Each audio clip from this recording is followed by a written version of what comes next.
klausies Nacionālo. 64. sērija Reinis Dzudzilo un Līga Zeļģe. Ja tev būtu superspēja, kā tu gribētu? Es gribētu ceļot laikā, ne tikai teātra izrādēs, bet es gribētu, kad es varētu paceļot laikā. Tev patīk dejot, kas ir tas, kas tev uzrunā dejā un kā tu atklāji to deju? Es esmu teicis, ka es dejoju, un vienmēr prasu, kas tas par dejām.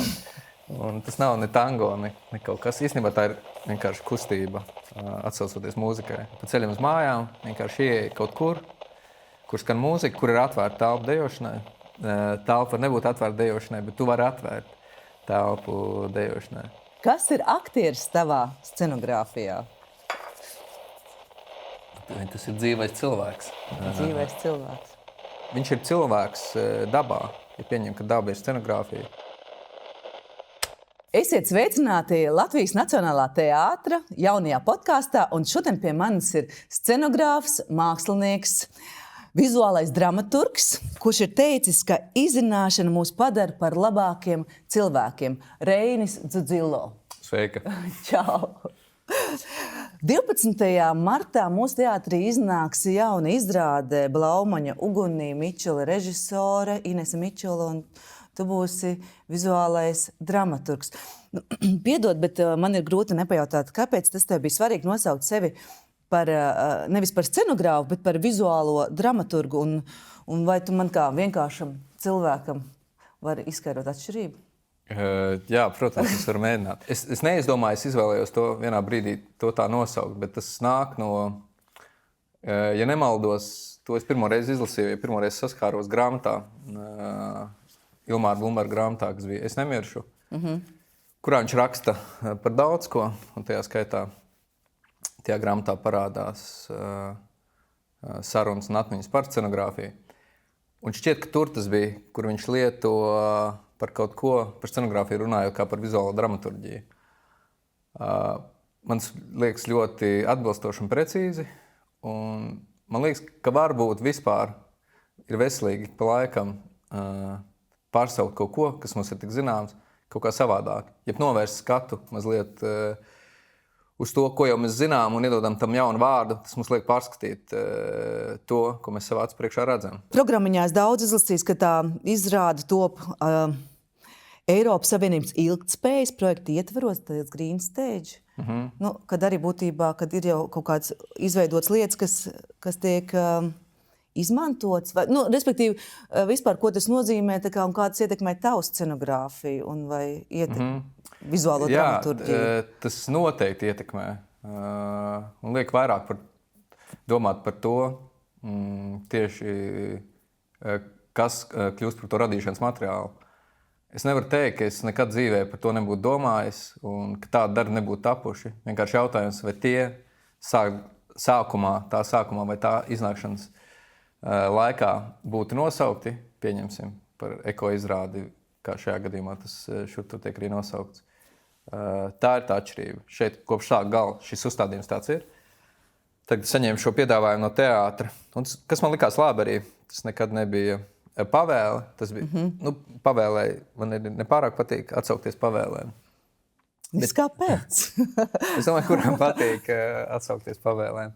Bet jā, tas bija aicinājums, par ko es padomāju dažas dienas, un man likās, jā, ka tas ir interesanti doties šajā ierobežojumā. Man liekas, arī šobrīd, pieņemsim, ja mēs skatāmies, ka kultūras sektorā ir samazinājumi un ar apkārt esošo karu. Jā, tad man šķiet, ko mēs varam ar mazāk līdzekļiem, bet tāpat nepazaudējot līdzekļus domāšanā lietot, ir svarīgi.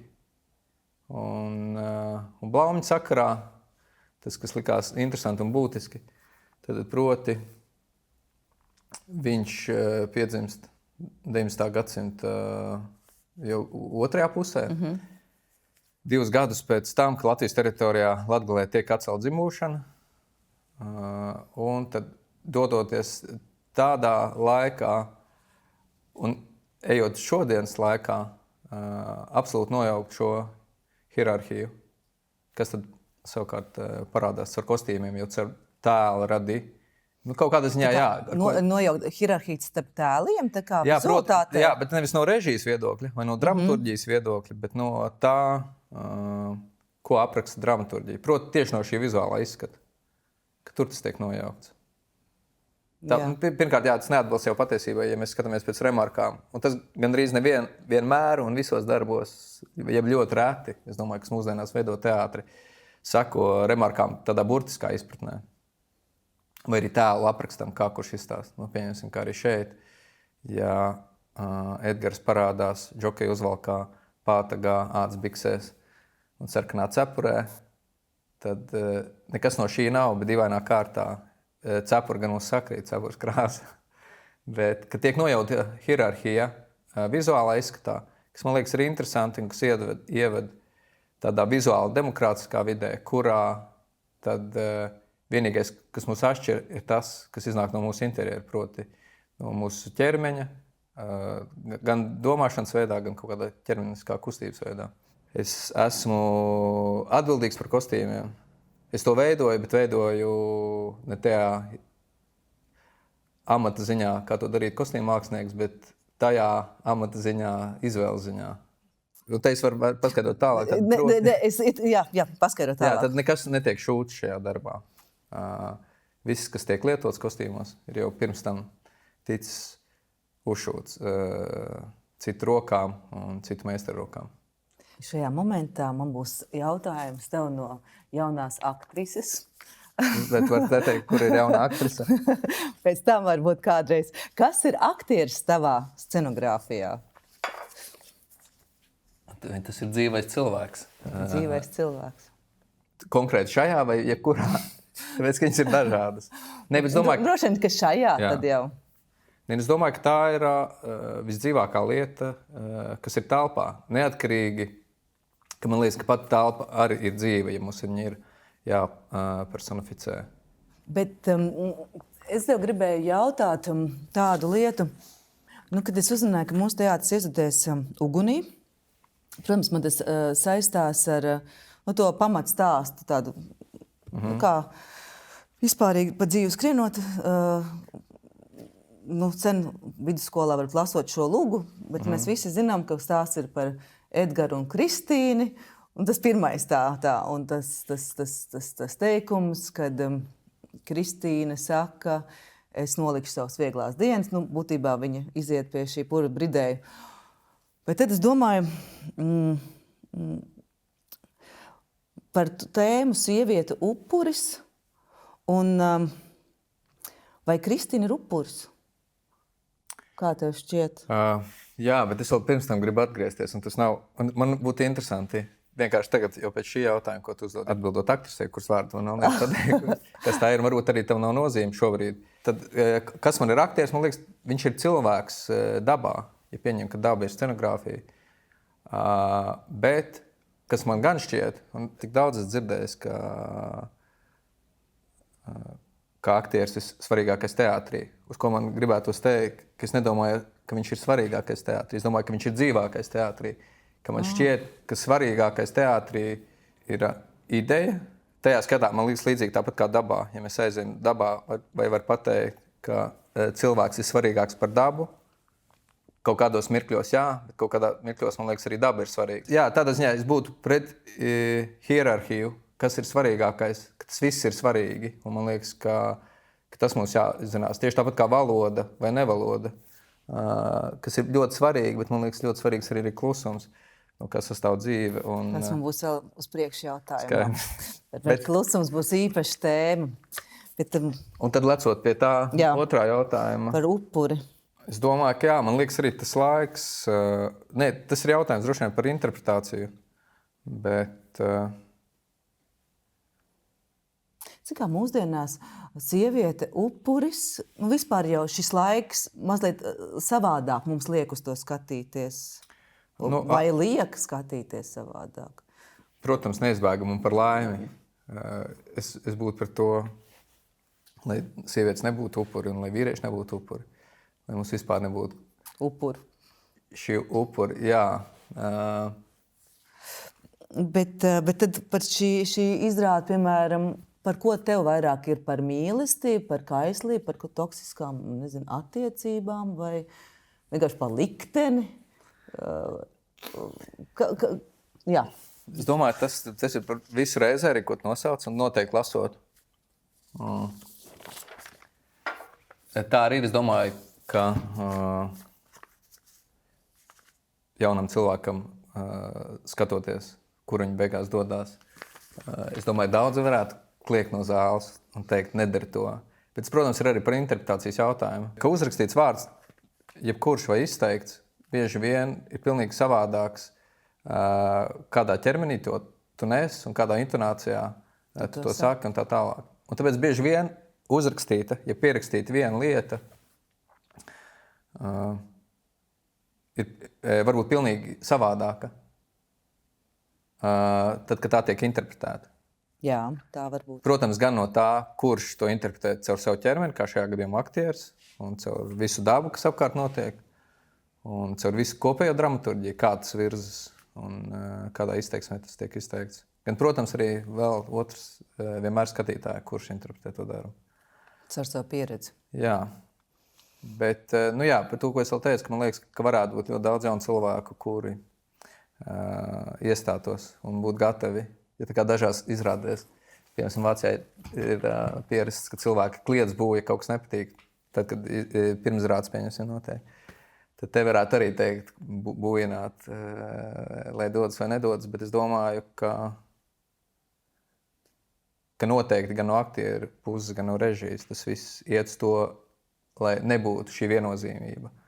Lai būtu šī dramaturģijas, kas eksistē tāda dziļa sasaiste ar tagadni, un kurš nebūtu tik vienkārši, kā upurēt slikti kaut ko. Un vai tas ir, un droši vien varbūt arī jautājums, vai tas ir upurs, vai tas tomēr nav kaut kas cits. Jā.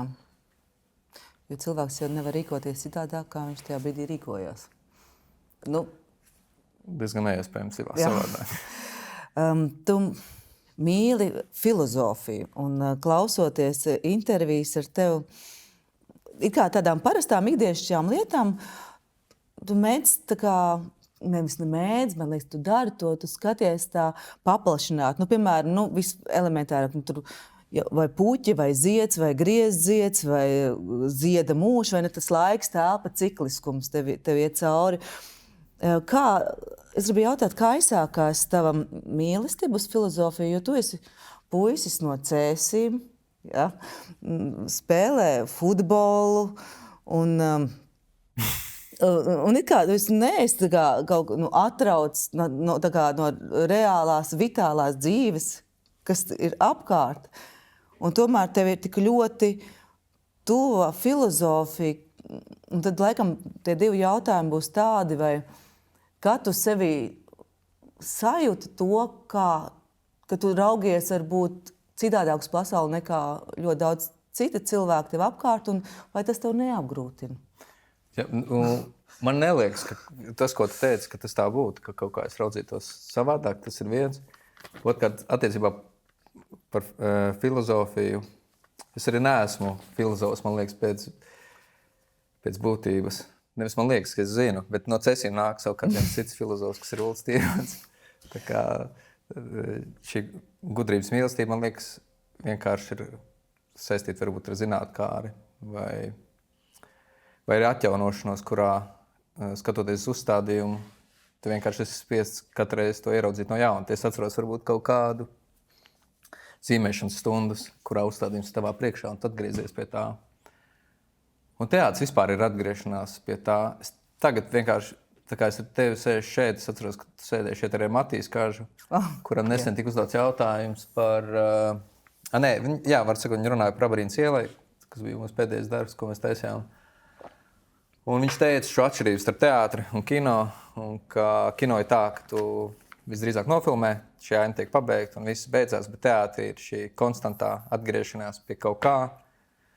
Un kaut kā viņš teica vienā brīdī, ka tāda muļāšanās uz vietas.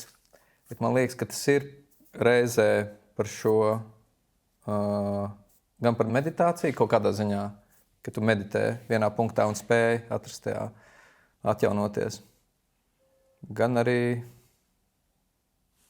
Jā, gan droši vien gan pacietību, gan rūpību pret tagadni, kas nevienmēr, protams, ir tāda, kādu viņi grib. Bet man liekas, šī spēja panest vai saprast, ka tur ir potenciāli dzimšana vai kustība katrā brīdī ir klātsoša. Tavi darbi,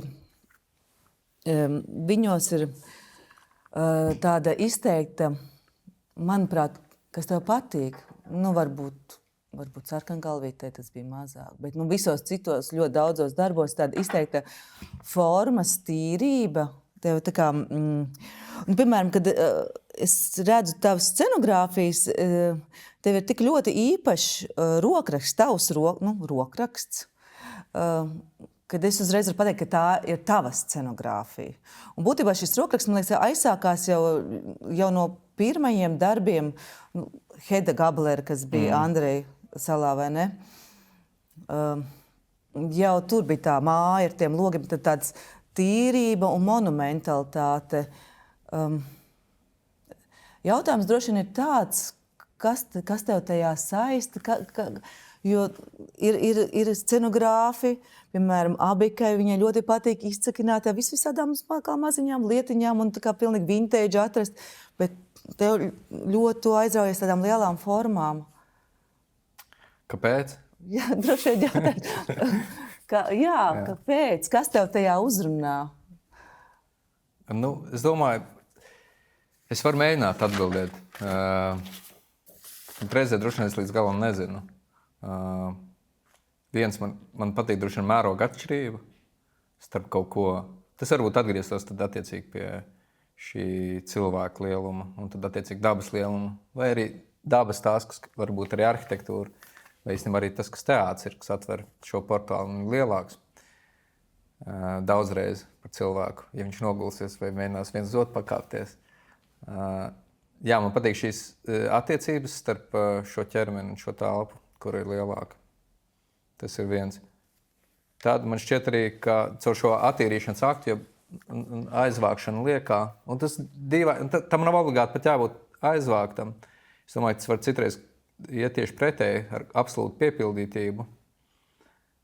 Bet, jā, ka pastāv kaut kāda šī attiecība, kurā pret vienu lietu tu ļoti skaidri nolasi otru, ja var izsekot precīzāk un uzmanīgi, ka tās lietas kaut kādai pārvietošanai vai pārvietošanās telpā.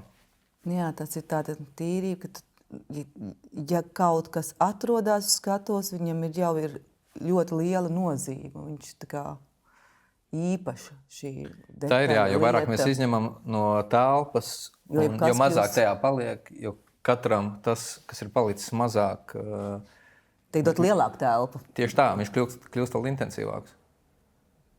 Tev ir ļoti skaists uzvārds, no kurienes tas? Tas ir tēva uzvārds un vecās mammas un vecā tēva un tālāk vēl dodās. Tas ir ukraiņu uzvārds. No Dienvidu Ukrainas. Tur mans tēvs piedzima, dzīvoja kādu laiku, tad atbrauca uz Latviju, cirta mežu un sacirtās ar manu māti. bet tu zini kaut ko ukrainistu? Es zinu pavisam nedaudz, un es esmu, es zinu, Es zinu, kā mīlēt un vēl šo to. Bet tā kā viņš diezgan ātri aizbrauca, man bija 3 gadi. Viņi izšķirās ar manu māti. Un tad, man nebija tāda klātesamība valodā. Un arī tajā vietā, kas bija viņa bērnības vieta. Tavi vecvecāki bija vājdzirdīgi un mājās, es kādā intervijā saku, ja tā nav, es kaut ko pārpratus, un kad tev bērnībā mājās bieži vien ir bijis klusums. Kādas, tagad mēs atgriežamies pie tā jautājuma, ko es teicu, kad sākumā, kad es esmu sagatavojis. Es tieši iedomājos, kādas bija tavā bērnībā tavas attiecības ar klusumu un kāds ir tagad tavas attiecības ar klusumu? Noteikti viņas tagad ir nevis apzinātāks, bet es noteikti daudz vairāk redzu vārdu klusums un daudz vairāk izvēlos pats ar viņu sarunāties un sadarboties. Izvēlos tādā ziņā, ka vienkārši cenšos radīt Bet tev patīk klusums? Man vispār patīk, jā, diezgan. Es domāju, varbūt arī, ko tu pirms tam teici par to atbrīvošanu, kāpēc kaut kas tiek atbrīvots. Tas jau gan pēc tam, domājot, es domāju, saistās ar šo bērnības pieredzi, kurā viena no maņām kādam tev tuvu līdzās un attiecīgi tajā telpā, ar ko tu to dāli, nav. Līdz ar to, protams, koncentrācija uz attiecīgi nedzirdēšanas gadījumā uz redzēšanas gadījumu kļūst Zīme varbūt intensīvāk. Līdz ar to tev arī ir. Zīme? Kā Zīmju, varbūt kā žēst, vienkārši, nezinu. Mana vecāmām no māmas puses bija pilnīgi nedzirdīga. Vectāvs bija vājdzirdīgs, kaut kad viņš bija dzirdējis labāk bišķiņ pašā agrā bērnībā, bet pēc tam vairs nē. Bet mana māte, viņai bija 2 brāļi un viens joprojām ir. Un tas brālis kļūst par diriģentu. Un joprojām tāds ir diriģents. Kas ir interesanti, tad proti ģimenē, kurā runā zīmju valodā un sarunājās bez skaņas palīdzības. Viņš turpina sarunāties zīmju valodā, bet diriģējot un ar skaņas palīdzību. Tas tietiski iedomājas, tas tāds tā kā kino kadrā, bet es nezinu, vai tā kādreiz dzīvē ir bijis, ka viņam ir koncerts, viņš diriģē un tev vecvecāki atnāk klausīties šo koncertu. Kaut kā viņi nedzird, Jā. bet tas tāds... Es nezinu, jā, vai viņi to pieredzēs. Pieļauju, ka varbūt, ka tas tā notika. Kaut kā tā es iztēlojos. Tev patīk dejot, kas ir tas, kas tev uzrunā dejā un kā tu atklāji to deju sev? Vai jā. Jā, es esmu teicis, ka es dejoju, man vienmēr prasa, kas tas ir par dejām. Un tas nav ne tango, ne kaut kas. Īstenībā tā ir vienkārši kustība, atsaucoties mūzikai, ja mūzikas pavadījumam. Es mūžā esmu dejojis, es dejoju savulaik tautas dejās, bet tas noteikti bija kaut kas savādāks. Un pilnīgi... Es nespēju iedomāties tev tautas dejās. Jā, es dejoju. Ceļš latviešu tautas dejās, tas kāpēc neuzticējās. Bet tur arī bija slāva kā reize, es atceros. Tur bija dažādi programmas. Tas bija pamatskolā, es mācījos CSU. Toreiz tā bija pilsētas ģimnāzija, šobrīd valsts. Tur bija deju, tautas deju ansamblis ar nosaukumu Randiņš. Es domāju, liesmiņa, bet labi, Randiņš. Jā, man liekas, es dejoju 3 vai 4 gadus. Bet vēl, tu pieminēji futbolu, es vēl gāju biatlonā un mazu mirkli es gāju kamaniņās, kas bija sports un basketbolā. Kā trenē kamaniņās? Kāds bija? Kā trenēs? Es domāju, kurā brīdī tagad sāka kāp un laidies lejā. Tur bija īsi. Es atceros, mums ir man brālis 2 gadus vecāks, vārdā Andris. Man liekas, pirmajā mūsu treniņi bija CSU stadionā, kurā mēs ragaviņas stūmām apkārt trasē. Tā pieņems bija mūsu trenēšanās. Vai pēc tam gulēt uz zemes ar paceltu galvu, kā kamaniņās. Un tad mēs dažas reizes aizbraucām uz Siguldas trasi, bet tas bija diezgan skumji, jo ātrums bija tik liels un mūsu pirmās iekāpšanas bija tik bailīgas, ka mēs speciāli gāzāmies ārā, nespējam panest šo ātrumu. Tur ir 140, 134, cik ārprātīgs ātrums. Es domāju, mums bērniem mēs bijām vēl aiz junioru starta, nezinu, cik virāžas. Tā kā mums tur maz virāžas vispār bija priekšā. Pietiek, ja var ar 50 kilometriem. Bet man liekas, kopā tajā Siguldas trasē tas bija nedaudz reizes, 2 vai 3, ko es nobraucu. Jā, protams, un pēc tam es dzīvē šādi dejoju, un tas man sagādāja prieku, bet kaut kā es nespēju būt pilnīgi tajā plūsmā vai upē, kur neapstāties. Bet tad tas bija, ja nemaldos, 2022. gada decembris. Netīšām pavisam. Es vienkārši iegāju vietā, kur tika svinēta dzimšanas diena, un pēkšņi es kaut kādā ziņā kļuvu dalīgs. Mēs sākām nodarboties ar gaismu, jo dejošana ir gaisma. Un mēs sākām to darīt, un sākām tik intensīvi to darīt, ka, man liekas, nākamos 3 vai 4 mēnešus līdz pavasarim tas notika blīvi no 2 līdz 4 reizēm nedēļā. Un tas notiek bieži vien vienkārši dzīvojot Rīgā pēc darba vai arī kaut kur ceļojot, tu aizbrauc. Tu vienkārši atsaucies kustībai un dodies vienkārši. piemēram, kā šodien. Mēs beidzam darbu, vēl beidzam teātra vakara mēģinājumu, un tad tu pa ceļam uz mājām vienkārši ieej kaut kur skan mūzika, kur ir atvērta telpa dejošanai. Beigās jau tam pat nav nozīme. Telpa var nebūt atvērta dejošanai, bet tu vari atvērt telpu dejošanai. Un tas ienes tik daudz ko labu, tik daudz. Man arī patīk dejot. Tas ir kaut kā... tur es pat nevaru to raksturot. Tā ir kaut kāda... Ja iegūst to atbrīvošanos, tā kā domas, ķermeņu, vienkārši ļaušanos, man liekas, tur tāda baigi, tāda forša enerģija rodās. Tas ķermenis jau arī dopamīns tur izstrādājas, vēl kaut viņš ir kustās, viņš jau ir priecīgs, paldies, asinsrites, saka paldies tev. Tā ir. Un tur ir jūt ķermeni. Jā, tā kā pieredzi tik daudz. Jā, man liekas, tā ir kaut kāda... vēl kas svarīgi. Jā, tas nav pārdējis. Tas ir... Mēs dalām kolektīvu telpu, bet reizēm mēs esam arī paliekam ļoti individuāli tajā. Bet ne vientuļi, bet tieši, man liekas, tu saskaries tad ar vienatni, nevis ar vientulību. Tajā brīdī, kad tu dejo. Neviens jau droši vien nav aizliedzis pēkšņi kaut kādā momentā ar kādu padot kopā. Protams, jā. Pieskaršanās nav plūsma. Jā, tāda plūsma. Ne? Tā ir, jā. Tā. Un, bet vēl ko es te gribēju pateikt, kas skaistais tajā varbūt, ka mēs sākām, tas izaug par kaut ko lielāku.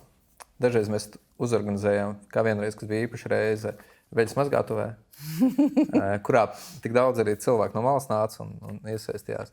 Bet pēc tam tas vienā brīdī aizgāja pie tā, ka tev vairs nav vajadzīgs neviens cits, ka tu pats ejot pa ielu, jebkurā dienas, tajā stundā, kurā kaut kas skan, tu esi gatavs paņemt savu laiku, vienkārši tieši tāpat kā lasīšana, kurā tu atšķir un izlasi vienu nodaļu, tu esi gatavs garām ejot kādai vietai, ieiet, kaut vai 20 minūtes padejot un doties māju. Cik interesanti. Tavi darbi ir iekļauti Latvijas Nacionālās mākslas kolekcijā? Jā, mākslas kolekcijā ir divi, man šķiet. Es domāju, kāda ir tā sajūta, ka tu oficiāli, tas būtībā tā kā oficiāli tiek pateikts, ka tu esi mūsdienu mākslas spilgta vērtība. Tas ir tā kā pagodinājums, vai tas uzliek tā kā lielu atbildību pret to, ko tu dari, vai tas ir pilnīgi, tā kā, ne tā, ka neko nenozīmē, bet, neko neizmaina tevī. Kā tas ir? Tas iepriecina gan, es domāju, novērtējumu ziņā, vai arī, man liekas, to cilvēku, ar kuriem tu dari telpu un kas arī ir dalīgi šajā laukā, ka jūs esat kaut kādā vienotā dialogā. Tas ir viens. Otrkārt, tas ir arī atalgojums, kas ir patīkami arī. Un varbūt, ka daļa vēl, man liekas, kas ir svarīgi, vienkārši, ka tas kļūst, kad tiek ierakstīts, ka tā laikmatīgā tava darbība tiek ierakstīta attiecīgi šajā vēstures posmā. Forši, man liekas, baigi.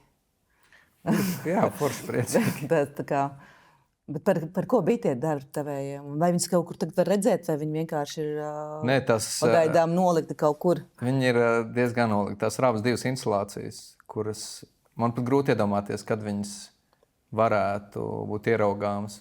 Viens darbs ir, divi darbi ir kopā ar Kristu.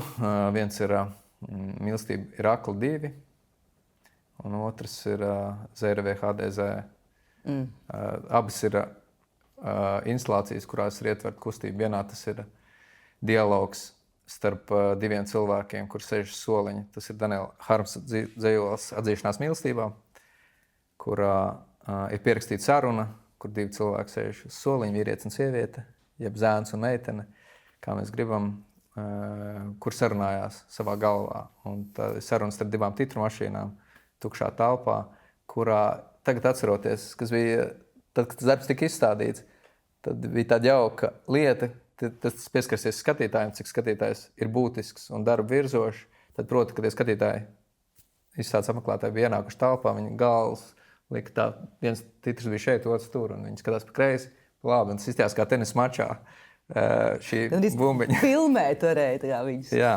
tas skatītājs. Un otrs darbs ir Prāgas kvadrinālis darbs, kur bija ietverta bezgalīga kustība, un kur darbs nekad neapstājās. Izņemot, ja pazūd elektrība vai notiek kaut kāds citādāks tehnisks. Tagad viens ļoti personisks jautājums.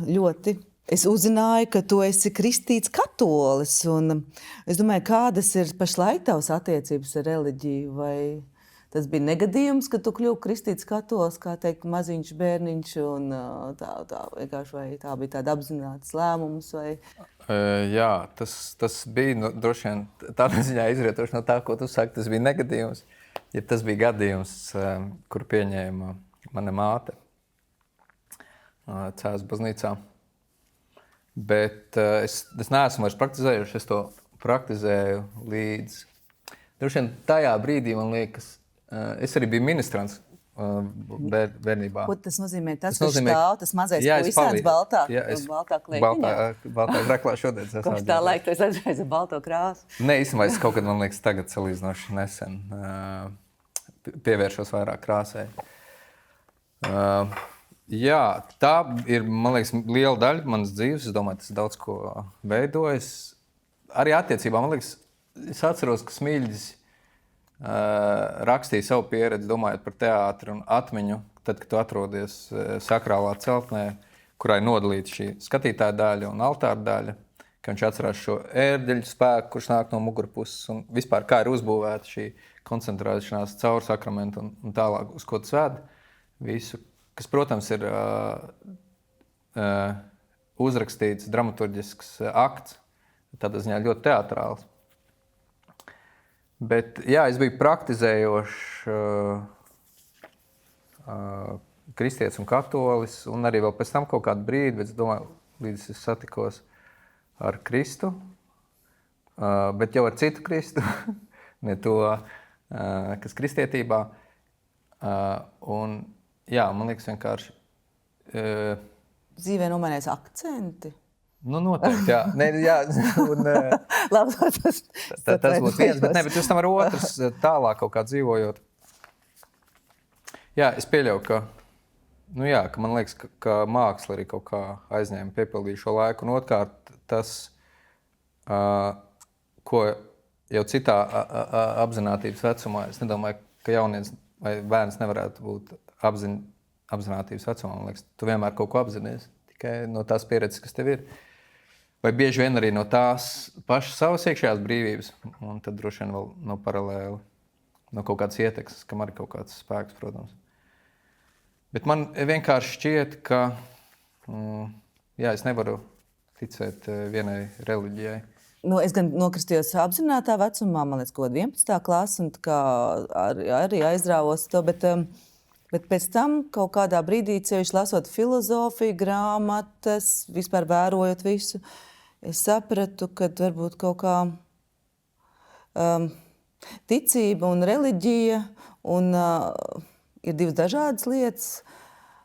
Un vēl, kad varbūt tie pat ir austrumu filozofija kaut kur vairāk. Bet īstenībā jau bieži vien visas tās reliģijas to man tagad droši vien tas ir jāgriež ārā, jo tas jau nav populāri, kaut kur ir vienojošas, un tās pamatbūtības un lietas ir kaut kur vienādas.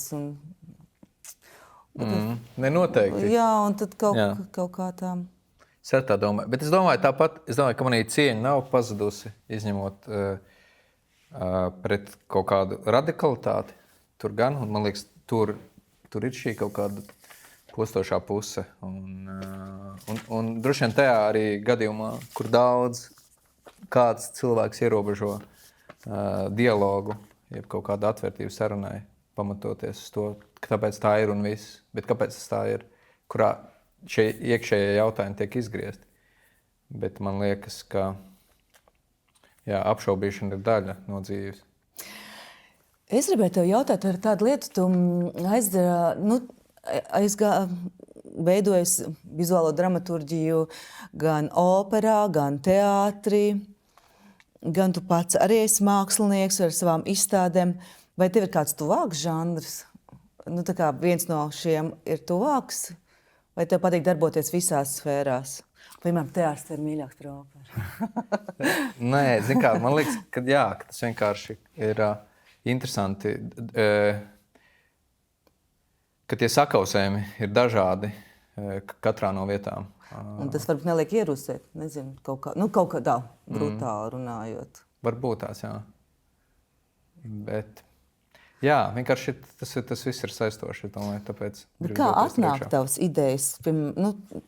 Tu izlasi darbu, un kā sākās tavs darbs, piemēram, pie scenogrāfijas?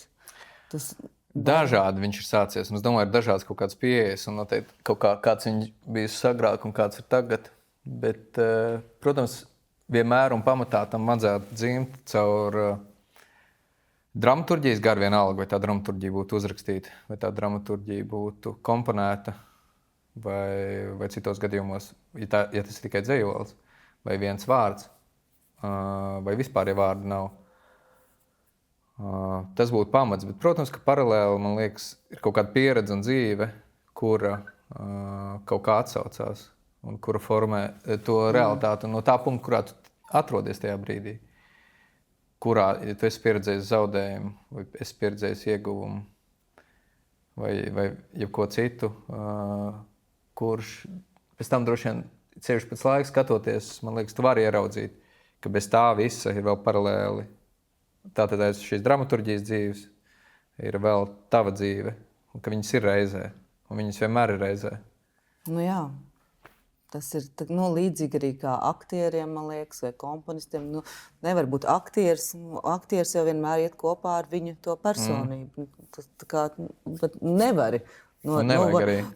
Tu it kā pat ejot un pilnīgi kā cits tipāžs vai vispār cits. Bet, tu pat to nevari atdalīt. Jā, bet reizē, protams, ka tev ir arī sevi jāaizņem. Jā. Gribās aiziet no sevis prom, jā. Bet tu jau no sevis nevar aiziet. Ir kā var un nevar. Ja, tad tev jāpamet savs ķermenis. Jā, un tas ir kaut tāds varbūt nevajadzīgs pašreiz. Kas tev iedvesmo? Viss dzīvais un kustība. Kustība? Jā. Kustība ir dzīvība. Jā, sasalums man noteikti sasalina vairāk. Lai gan ziemā es ar tik daudz ieredzu prieku, bet man liekas, ka... Bet labāk ir pavasars un vasara. Jā. Bet ziemā jau arī visāds mazas kustības notiek. Tikai daudz mazāk. Bet noteikti gaisma un saule iedvesmo vairāk. Tāpēc tur notiek, man liekas, tik daudz kā tajā. Vienkārši viņš atbrīvo kustību. Jā, ja mēs kaut vai paskatāmies un atceramies, es vai atceros sevi, vai tu atceries sevi, kā tajā brīdī, kad tu tiec apģērbts ziemā un ir augsti, un tu izej ārā. Un ir jo augstāk, jo lielāks augstums, jo iepakotāks tu kļūsti, un jo mazāk apstājās kustību. Un laikam pie mīnus 273 grādiem iestājās pilnīgā siltuma kustības apstāšanās. Te savukārt atgādināts klusumu un atceroties reiz veidojot to darbu uz RVHDZ, tur sanāca tā, ka tā ripa griezās 4 minūtes 33 sekundes. Tas viens garums bija. Tas cikls bija diezgan lēns. Un tā bija atsauce uz John Cage darbu Klusums, kur viņš sarakstīja, kur bija 4 minūtes un 33 sekundes. Bet bija tāds, un joprojām ir, un šķiet, ja es nemaldos, komponists Vladimirs Martīnovs, kurš bija pārvērts šīs 4 minūtes, 33 sekundes minūtēs, un tad tas sanāca tas absolūtā nulle, kur apstājas jau kādu siltumkustību. Jā, to es vienkārši domāju, ka droši vien viss, kas ir pretēji šai apstāšanās kustībai, ir tas, kas iedvesmo mazāk. Ļoti triviāls jautājums, bet kāpēc ne? Jā. Lieku priekšā. Vai māksla var padarīt pasauli labāku? Vismaz tavu pasauli var padarīt. Es domāju, ka tā jau padara. Padara. Tā kā, ja tā padara vienam labāku, es domāju, ka viņi padara labāku. Noteikti. Un šis jautājums no kategorijas, kas ir mīlestība, bet tas nav tas jautājums. Jautājums ir, kas ir skaistums?